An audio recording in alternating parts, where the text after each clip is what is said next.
To get some valuable insights on craft revival and national development, we now request our team member Avdi Mehta to introduce our first panel of speakers comprising Ms. Laila Tyabji and Ms. Neha Dewan. Over to you, Avdi. Avdi. Thank you, Mohit, for the introduction. We feel privileged to host you all at the Virasat Craft Conclave, a celebration of preserving the languishing craft forms of India.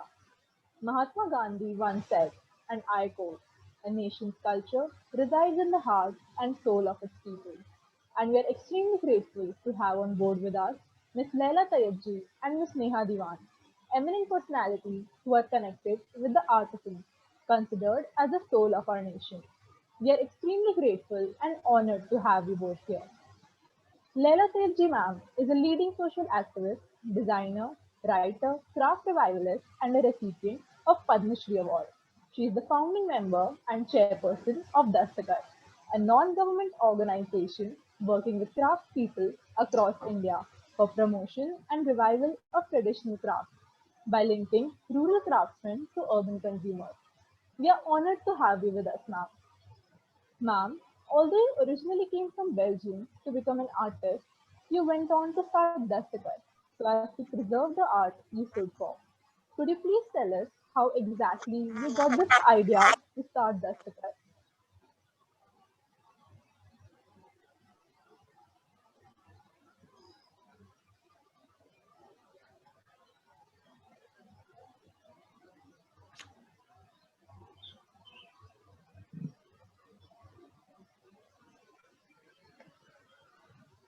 Can't hear you. Ma'am, although you originally came from Belgium to become an artist, you went on to start Dastakar so as to preserve the art you stood for. Could you please tell us how exactly you got this idea to start Dastakar? You're talking to me. Yes, ma'am. Ah. Well, I was only a small baby in Belgium, so there was a very long interval between coming back to India age 3 and starting Daskar age oh, 35. So, I think that's quite a different journey, and the two had nothing to do with each other. Except that my father was a diplomat. He was an Indian ambassador, not just in Belgium, but in many other countries. So I grew up half in India, half abroad. And I think when you live abroad, you realize all kinds of things about your country, which when you're living in India, you take for granted. And so I was always very conscious. And, I grew up in a home where my parents loved Indian crafts and Indian textiles. And they always had the embassy decorated with these things. And it was something that I really appreciated. And then I studied art. I thought I was going to be an artist. But gradually, sort of coming back to India and working, I started doing freelance design assignments in order to pay my rent, and uh, became more and more involved actually with working with people and with Indian traditions and skills to make things, whether one was doing an interior of a home or hotel, or whether it was doing sets and costumes for the stage and theater, or whether it was doing graphics or whatever. I always liked to work with craftspeople.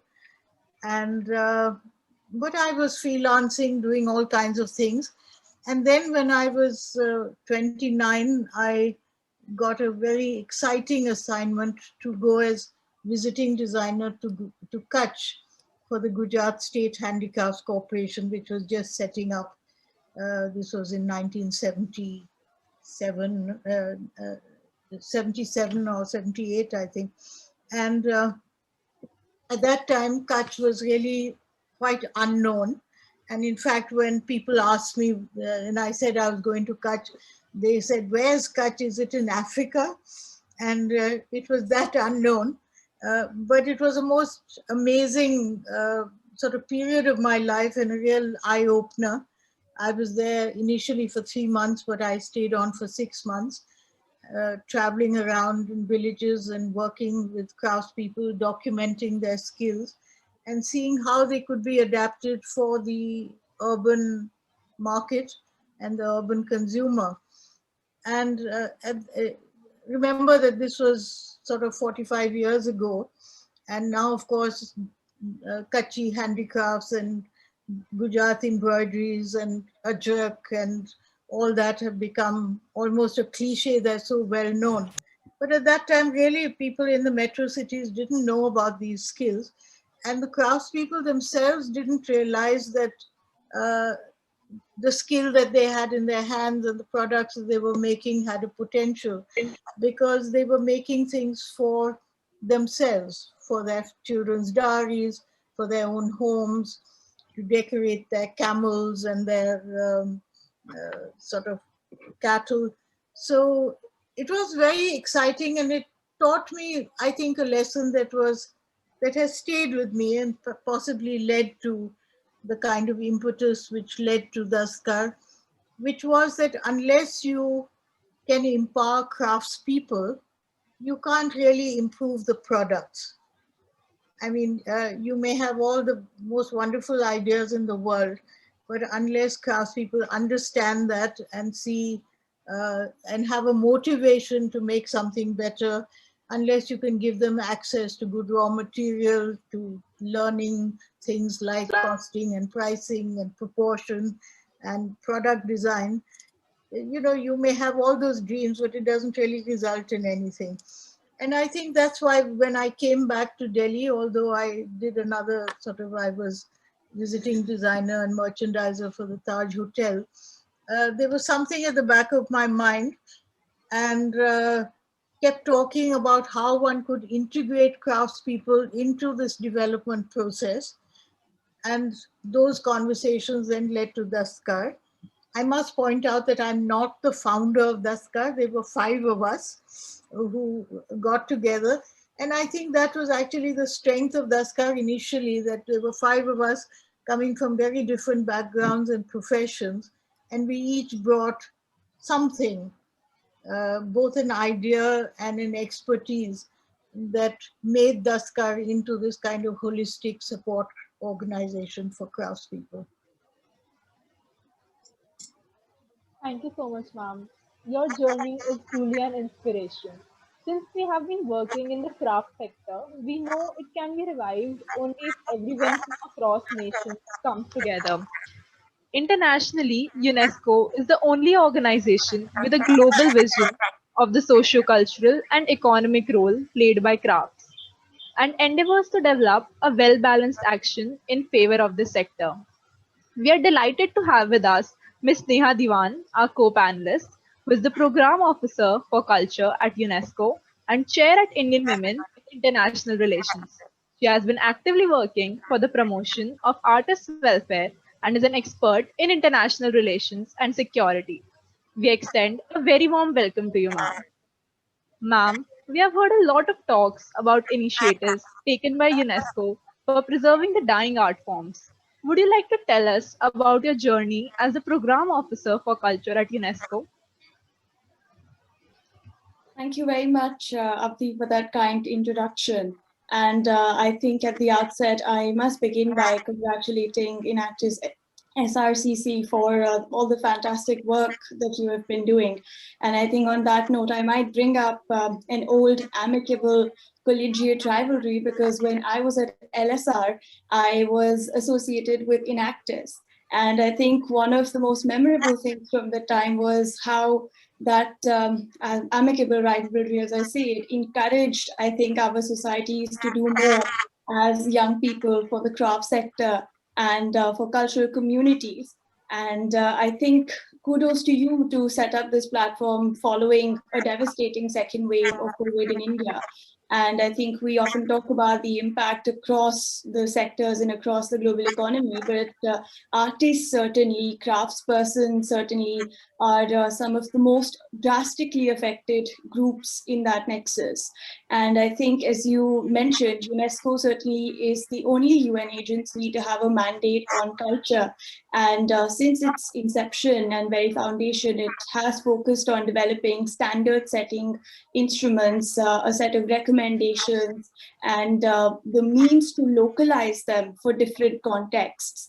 And I think in terms of my journey, I think every day is a new day at the culture sector, especially when you're working with South Asia, because there are so many rich traditions that you possibly can't even map them in a short conversation like this. And I'm sure I will introduce some of the themes as we go along this conversation. But I must mention that one of the most recent things that we've realized, and on the note of the impact of COVID-19, there have been several surveys, there have been several studies that have come along since the start of the pandemic, highlighting the impact on the culture sector. And UNESCO has also pioneered several of these reports. And one must say that we estimate globally over a loss of over 10 million jobs in the sector. And I must say there's a caveat that that's where these jobs are measured. In many a times in countries like India, craftsperson and those associated with them form the informal sector.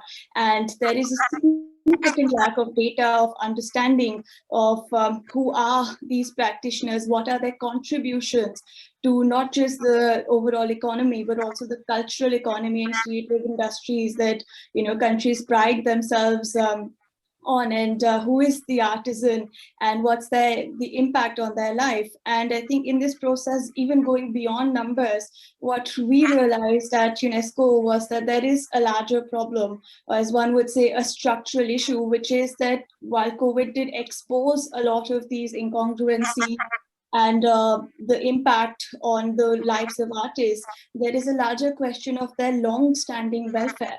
And I think in this context, I must also bring out one lesser known instrument of UNESCO, which has been in place for over 4 decades now. And we call it the 1980 recommendation concerning the status of the artist.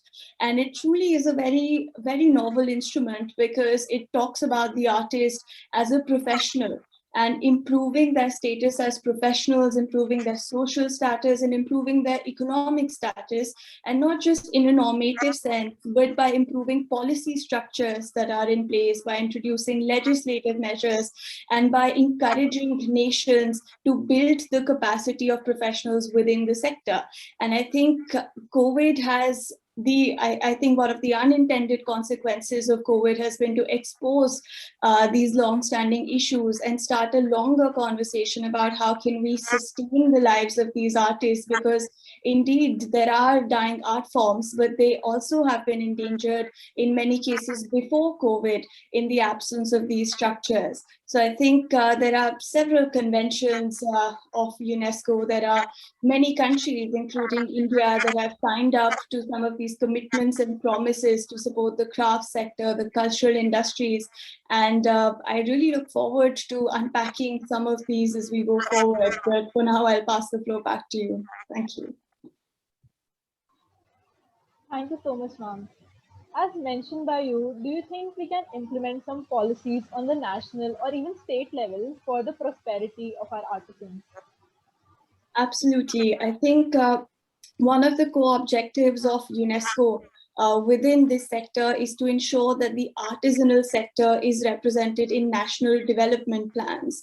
And it strongly encouraged that culture, not just in terms of products and craft outputs, in terms of exports, should be the measures, but it also should be how well practices and traditional techniques are safeguarded, how they are transmitted between generations, how they're preserved over time. And certainly to ensure the continuity and survival of at least traditional art forms, it is absolutely quintessential for countries to measure the contributions, measure the impact, and bring in policies to sustain these art forms. And I also should, I think, talk a little bit about one of more recent initiatives by UNESCO, which is what we call the 2030 thematic indicators for culture to measure sustainable development.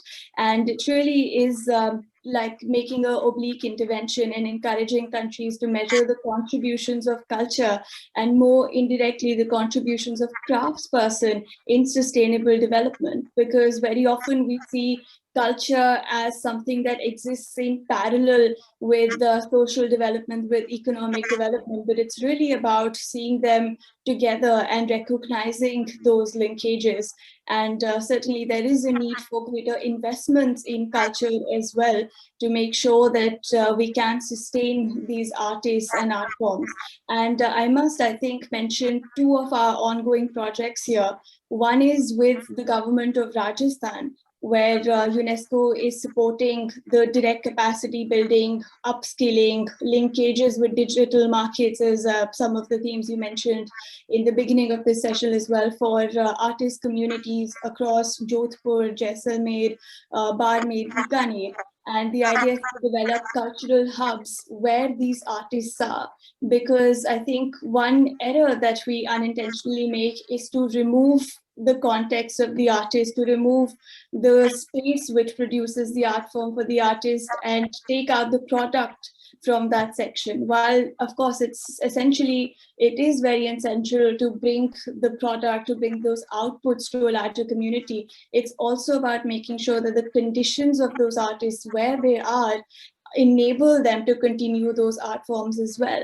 And I think in terms of government endeavors as well, also since 2013 now, we've been collaborating with the MSME&T department at the government of West Bengal. And again, we're making direct interventions with rural artist communities by encouraging digital entrepreneurship, by incubating what we call creative enterprises where they are, and also looking at other aspects like gender and the role of women in these communities, in not just partaking in the building of these art forms and products, but transmitting them in next generations, and also mapping some of those hierarchies and seeing how they can evolve with time, because very often men are seen as the custodians of these traditions and art forms. But can we also look at empowering young women, for instance, to carry on these traditions, and how do we encourage the younger generation, who very often find that it's much better perhaps to find other opportunities and let go, not out of an easy choice, of course, but out of circumstance, these traditions and art forms that have really survived for many centuries in some cases. So yeah, certainly a need to develop the community, certainly a need to measure contributions of culture in the development agenda, and take culture as an approach for sustainable development, I think, is one way to look at it at the national level. Thank you so much, ma'am, for such a detailed answer. Laila ma'am, as mentioned by Neha ma'am, like we basically take out the product from the artisans, and we do not usually care about the artisans. So what do you think we can change in our way of, in our approach, so that we can take the artisans welfare also while looking into it? Well, this is, of course, a crucial thing, and I was delighted to hear Neha talk about craftspeople as professionals, because, of course, they are, and they're among probably the most skilled professionals we have in this country, and it's a unique strength which very few other countries have.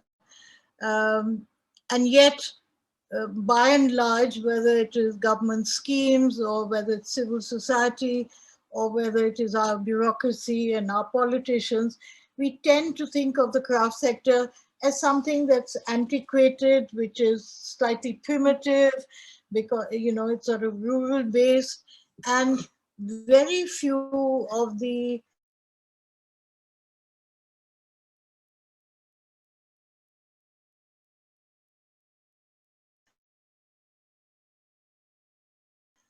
helping them get the tools, the further tools that even the most skilled professional does need in the 21st century, because society and technology is developing so fast that they need to be kept in pace with it. I think that we tend to look, and this sometimes happens even with very well-meaning NGOs, that we tend to look always at the artisan as the end product, that he has a product and he needs a market to sell it. Actually, it is a cyclical process, and it has to start way, way, way beyond the market, because the craftspeople, the craftsperson has to be empowered to understand the market and to develop things for it. He has to learn how to interact with customers. He has to learn today all the digital skills that are required, and which many of us ourselves are just struggling to learn.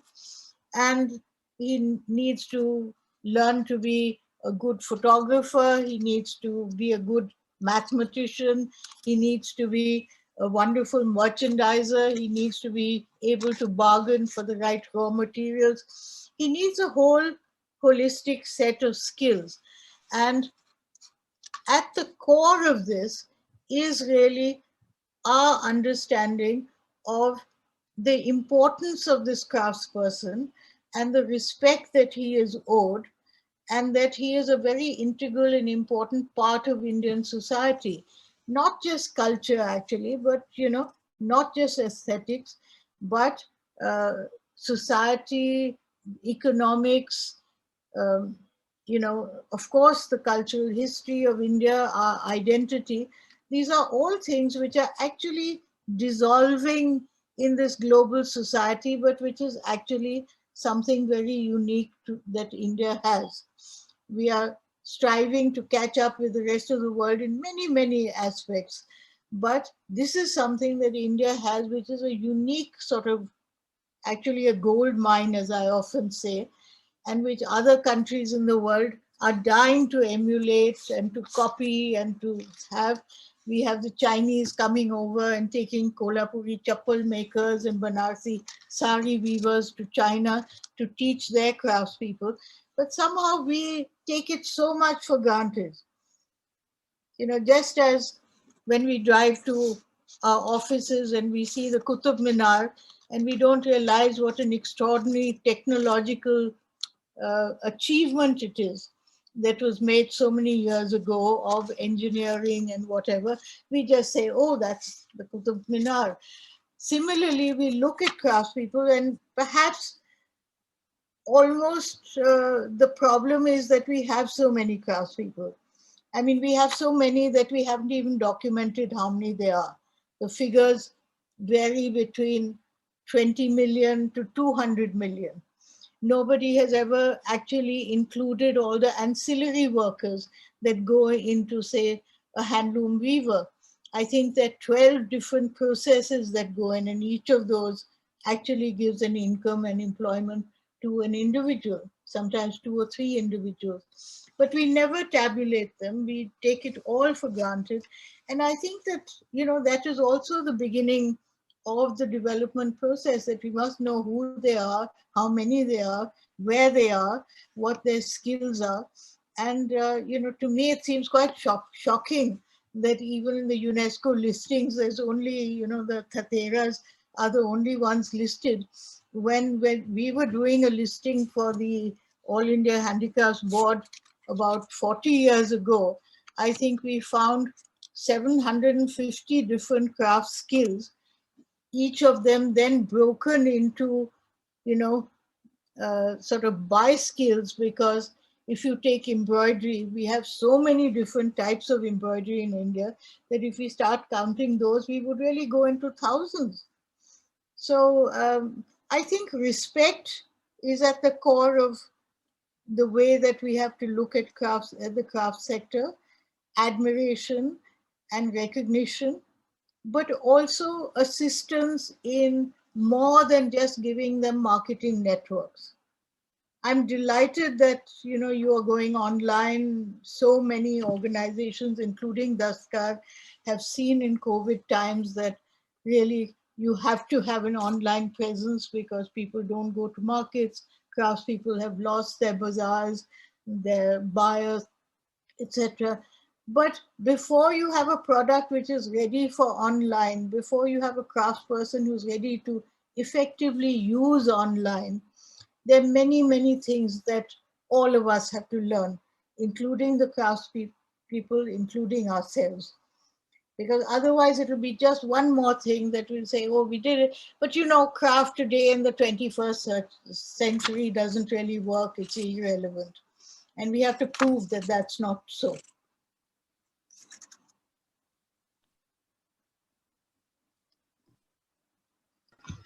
Thank you so much, ma'am, for such a detailed answer.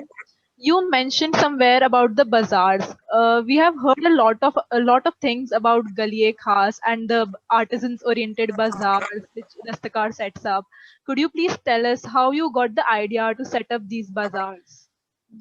Well, again, I have to go back a very, very long way when Dastkar first started in 1981.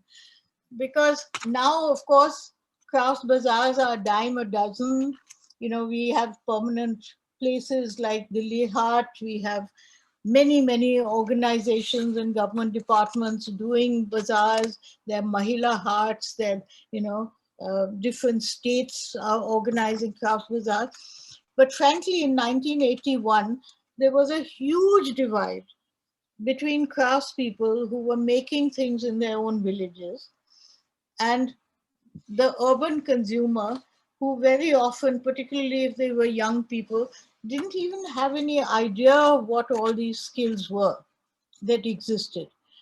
And when Dastkar started working, and as I said, there were 5 of us, we started very informally. We all had our own jobs, but we started spending a few hours a week or a day a week each doing different things. And we had thought that the biggest problem was really the divide between urban and rural. And how do you get crafts into the mainstream market? And so we thought of, yes, we need design and product development, we need to contemporize, we need to improve quality, we need to cost, we need to get the right raw material, etc., etc. But frankly, and we always thought that these are the skills that we will teach craftspeople, because the whole idea was to make craftspeople sustainable and Dastkar to gradually withdraw and then start working with a new set of craftspeople. So we thought that once we had a marketable product and a craftsperson who knew the value of the craft and the cost of his product, there was no need for us to do anything else. And we very rapidly discovered that you could have a raider from Rajasthan with the most stunning leather bag made using punch work and stitchery and embroidery from Rajasthan, completely unique. But he couldn't even get into the office of a buyer, whether it was a retail store, whether it was a hotel chain, whether it was, a government emporium. The minute he arrived wearing his dhoti and his turban, the Darban would look at him and say, sorry, you can't come in. And that is when we realized that there was this other intermediary step, that we had to provide craftspeople with a market. They were not going to be able to access this market immediately themselves. So that is when the idea of the Dastkar Bazaar started, an alternative marketing thing. Because we were a small little organization without funds or anything, we took up space in the Triveni Kala Sangam, the open theater, and we invited, I think 1981, the first bazaar, we had 15 groups of craftspeople. Today, Dastkar worked with 750. And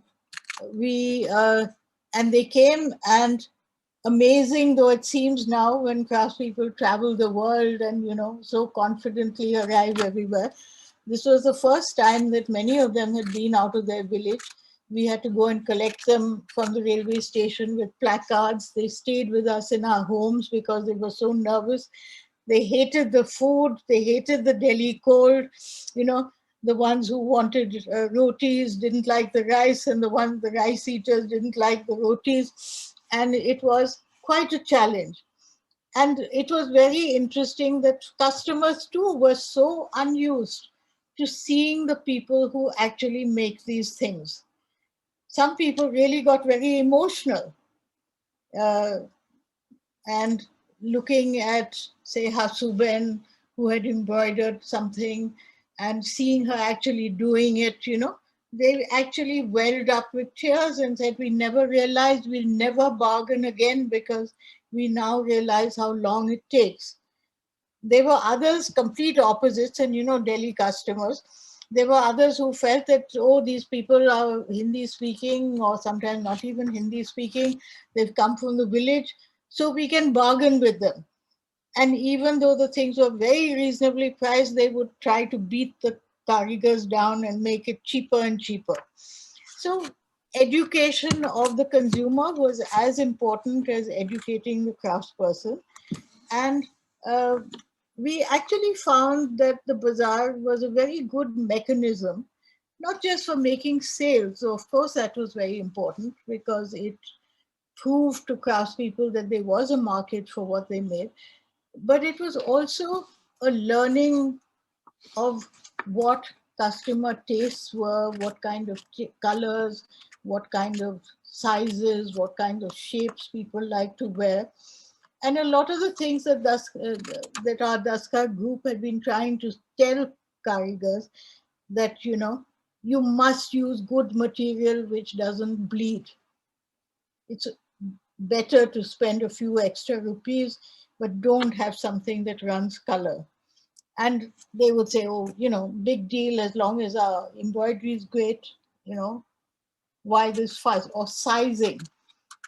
Very difficult to explain to a village woman that you may put the most extraordinary embroidery onto a cushion cover, but if it isn't a perfect square, people won't buy it. And they said, you know, you're going to sit on it. What difference does it make if it's half an inch here or half an inch there, as long as the work is good? And then when they had that experience at the bazaar of people picking up something, saying, oh, that's beautiful, and then say, oh, but you know, it's 13 inches here and 15 inches here, and dropping it, suddenly the tube light came on and say, you know, this is what Laila Ben always tells us, and maybe she was right. So it's a learning place, it's a platform. It's also a place where craftspeople meet each other. All of us who travel so much and go everywhere don't realize how unique this was, particularly in the 80s and 90s, where an artisan from Bihar suddenly met one from Karnataka, and they exchanged stories. They talked about what they learned. Someone who'd been to our bazaars 2 or 3 times would help someone who's come for the first time. And it became a development platform in a very happy, informal way. I've always not liked giving bhashans, whether it's about gender or whether it's about health or whether it's about education. I think it's much easier when you're just sitting around and you're actually making something, or after the bazaar is over, you're sitting and eating together, or you're at the dharamsala together and you're chatting, and a lot of these things happen very spontaneously. So we, even 40 years on, it's a shock to realize that Dastkar is 40 years now. We still find that the bazaar is a good mechanism. It's an entry point for craftspeople and for customers to interact with craftspeople. It's not the be and all and end all. You know, they need to move on. They need to get orders at these bazaars for export, for lifestyle stores. Today, there are so many avenues for even all the online portals that have started. You know, they shouldn't have to spend um, a week or 10 days or fortnight every 3 or 4 months to come and sell. Because, I mean, they're not salespeople, they're skilled craftspeople, they're artists. So the bazaar is a stepping stone. And once they've done that for 2 or 3 years, they should be able to sustain themselves without it. Thank you, ma'am, for your valuable insights. Neha, ma'am, you mentioned before that we can sustain the artisans community by unifying them. Since you are experienced in international relations, could you give us some advice on how we can encourage these artisans? And also, even after we encourage these artisans, the young generation does not actually like to buy the traditional products since they are machine made, since they are very expensive as compared to the machine made products. Do you have any idea on how to incentivize these young people? Thanks, Abdi. I think there are many themes in those questions. But I think first I do want to comment on the UNESCO list of intangible cultural heritage, which is supposed to be representative.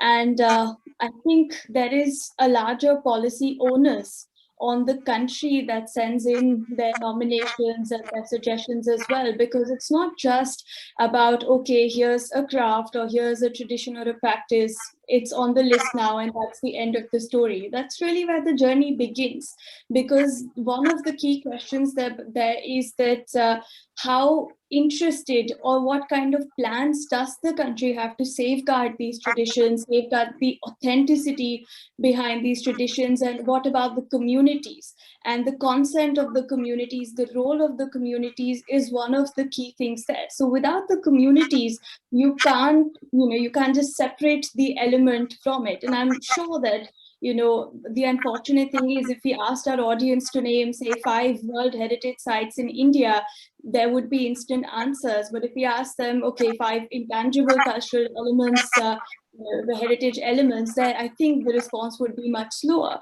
because there is a problem about the awareness that needs to be built about these communities, about these art forms and crafts. And I'm sure once there is an investment in that area, there would be greater interest in that area, greater interest in mapping that area. And even at UNESCO, we are also working with private players, with other members of the community, with younger people who, of course, can identify built heritage markers around them and may know a bit about their history, but also how to explore or map or identify their own intangible cultural heritage that surrounds them so closely, but they may not be aware of. And I think on the international relations question, now I think for me that's a very interesting one, because culture features very strongly in the sort of international posturing for many countries. And we've seen more recently with the G20s and the G7s of the world that there is a greater need to put culture on the agenda. So there is certainly an inclination to talk about culture. And I think it's a great time to build that research, build that stakeholder and ownership to talk about culture at the international fora, but also not just from a top-down perspective, but also from a bottom-up perspective, to bring those perspectives and ideas of the artist communities to larger platforms. And I think on your question of sustainability of artists, and I don't think it's a competition in the sense of just picking out the cheaper good, because I think young people or even older people choose what they wish to buy very often, even based on where they see the value of that product. So it's not like it's always a choice of picking out the cheaper good in the market. It's also the narrative which surrounds that good. It's also the value that they understand, or the ownership of this product or good exists in the society. And I think, as Laila ji also mentioned, when we bring the stories of these people, when we bring the journeys of these artists with the product is no longer just an item which maybe in their assumption be overpriced. It's suddenly a marker of their culture. It's suddenly a marker of understanding how many years of oral communication, of traditions, of skills went into that, and what it may mean, how it separates them in a good sense, how it distinguishes their own cultural identity, their idea of the self from, well, some products which anybody can own or can be overpriced. And I think we have been talking about bringing products to the market, about bringing in that digital market knowledge, but I think we should at some level be wary of over commercialization as well, because our aim is not to just bring a traditional craft to the market and answer those questions about, okay, how can we make it faster, how can we make it cheaper. The question is, how can we raise its social and normative value such that what it is priced at is understood better by the consumer? Because while we are consumers and producers of culture, there is, I think, a link between those aspects.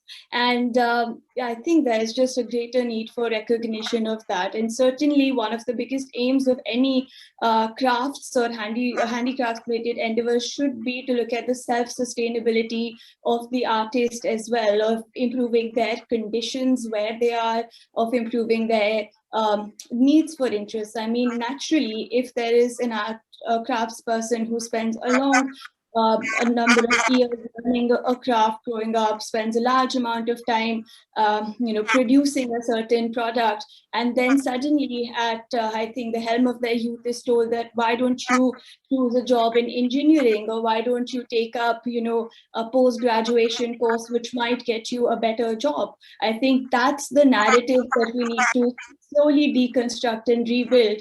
And that's why it's so important to bring in that idea of seeing craftspersons as professionals and give them both the social and the professional respect that they deserve. So it's beyond just the diversity of our cultural expressions and the unity in diversity ideas, but it's also to see them as markers of sustainable development of our economic well-being as societies.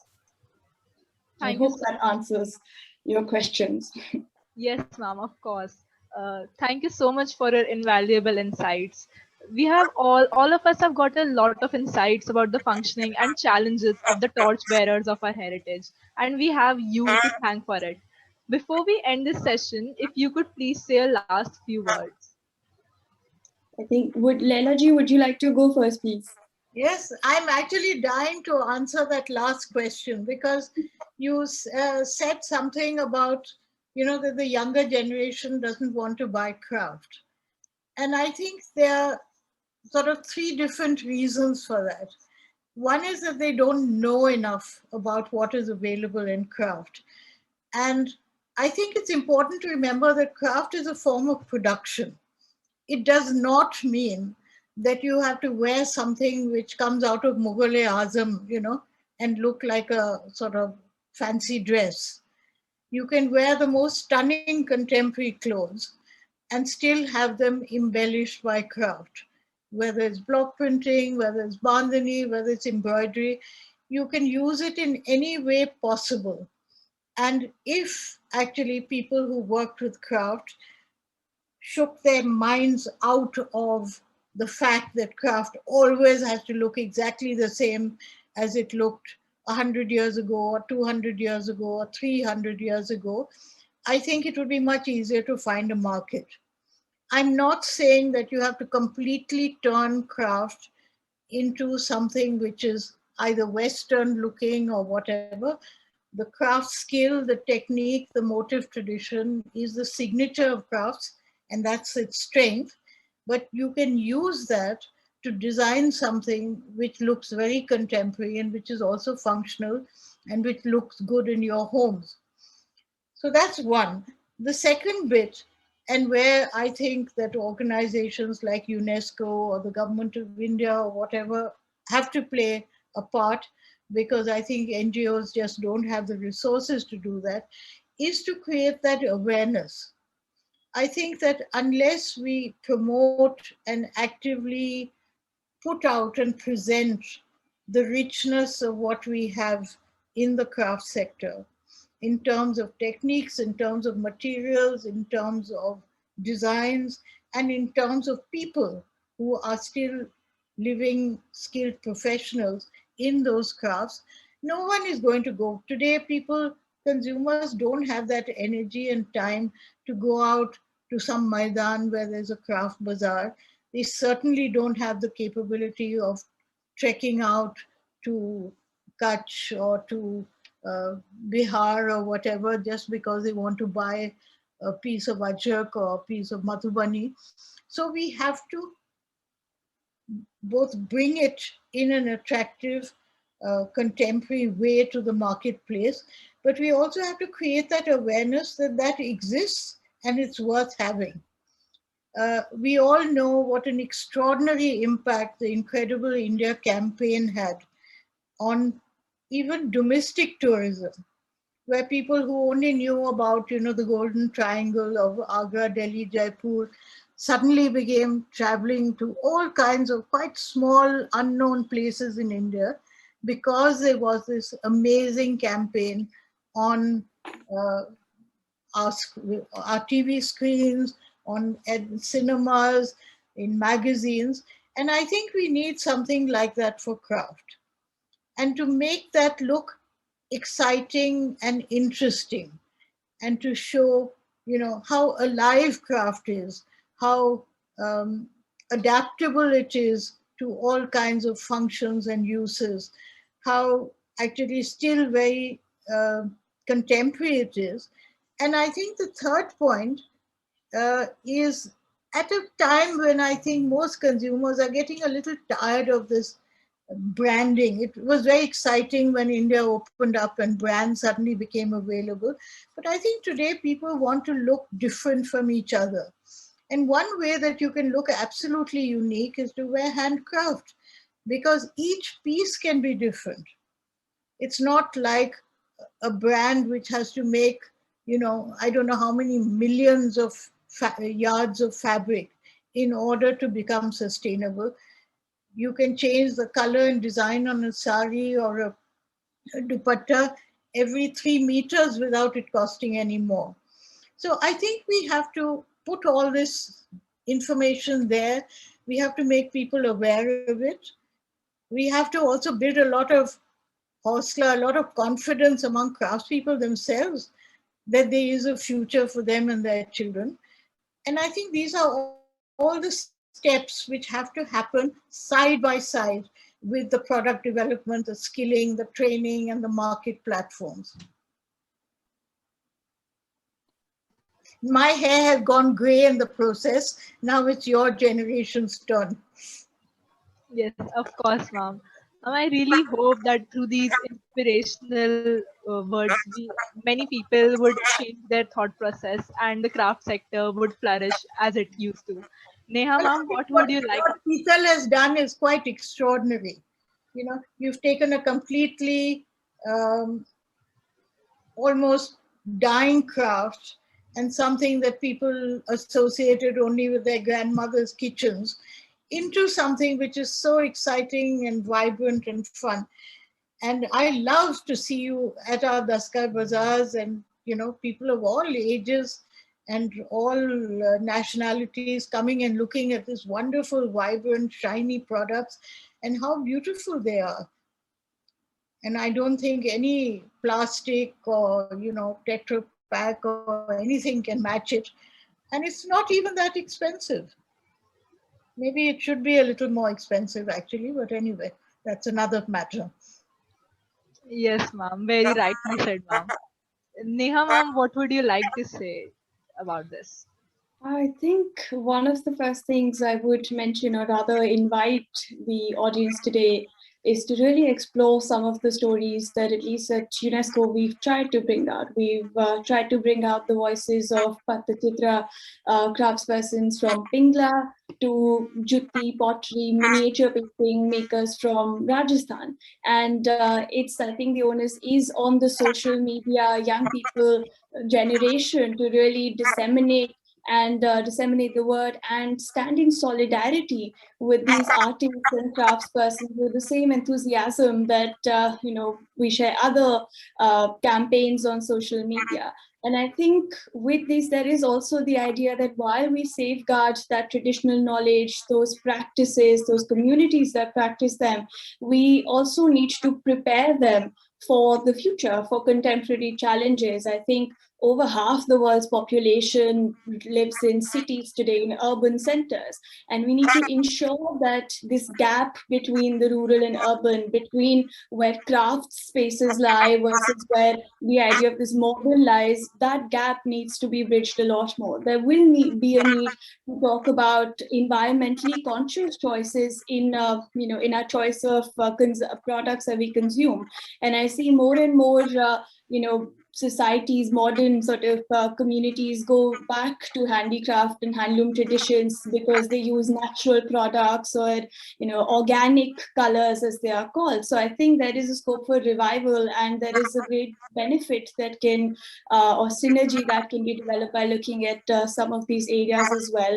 And I would also encourage, I think one of the best means for survival is for young people who research into these dying art forms or endangered textiles. I mean, India in itself, I think, is offers one of the largest scopes for any kind of anthropological, sociological, political study into every single kind of art form, because they have such a large tradition or history to them. So certainly I think a participation in that is one of the key means, and there is a lot of interest from outside of India into these traditions. So why not young Indians who should study these communities, work with these communities, and try to safeguard their future bit by bit. So yeah, I think I'll just conclude there. Thank you so much, ma'am. Your words were truly an inspiration. I would now like to close this session with a yearning that many more young people would join hands to preserve the glorious yet diminishing craft sector of our nation. Your words have inspired us in the true sense. It was truly our privilege to host you both. I would like to thank you from the bottom of my heart.